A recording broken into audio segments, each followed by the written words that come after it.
Good evening, ladies and gentlemen. This evening I have Roberto Cadilhe here with me, and he is a project coordinator at Lynn University. He also got his undergrad degree as long with his master's degree at Lynn University. Now, Cadilhe, what was your first interest, or how did you find out about Lynn University? Okay, so basically I'm from Johannesburg, South Africa. I grew up playing soccer, that was my life. At the age of 19, I played for a team called Jomo Cosmos. My manager at the time was an Irish guy. He knew Erica Brew, who was the assistant head soccer coach at Lynn. They offered me a scholarship, so I had no real idea or plan to leave South Africa.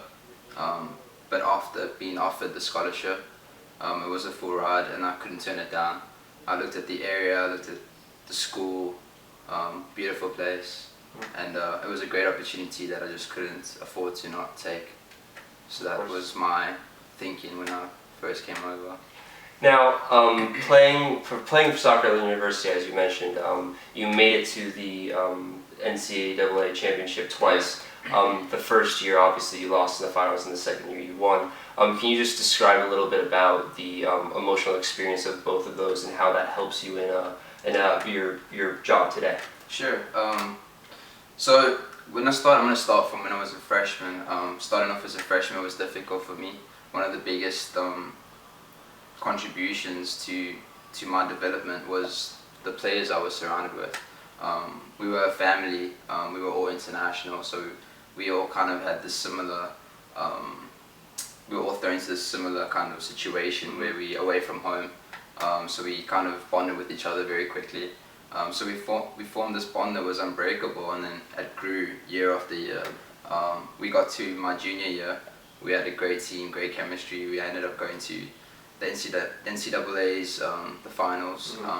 We had to get there through 3 PK shootouts. It was difficult, but when we got there, we realized like how difficult that was to achieve. Yeah.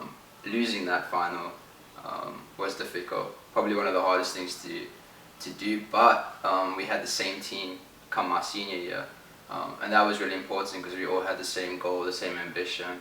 We all knew that we all had that passion to win, and we knew that this was our last chance. So we went into every game like it was the cup final, and we ended up getting back to the NCAA finals and taking full advantage of that. So the ups and downs is kind of like a life situation where not everything goes to plan, but if you just keep at it, you know, sooner or later you'll achieve what you want to achieve. Definitely.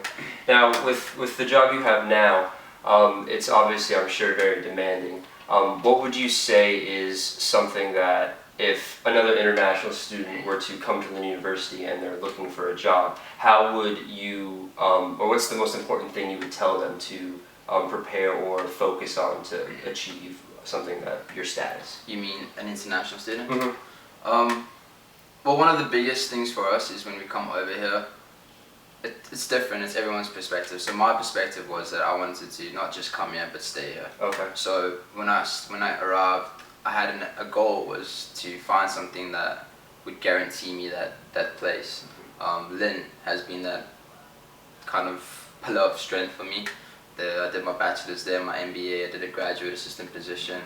All I can say is, you know, talk to everyone. Make sure everyone's familiar with who you are as an international person, and they'll help you out. I was fortunate enough to meet great people. Diane DeServo, Katrina Carter-Tillison, who I work for right now. She's a great mentor, and I love working at Lynn. It's a great atmosphere, a great environment, but it's difficult, not everyone finds it. A lot of people, roommates of mine, friends of mine have had to leave because they're not able to find that stability and job that they want. And the government it's not easy to kind of get what you want to get these days.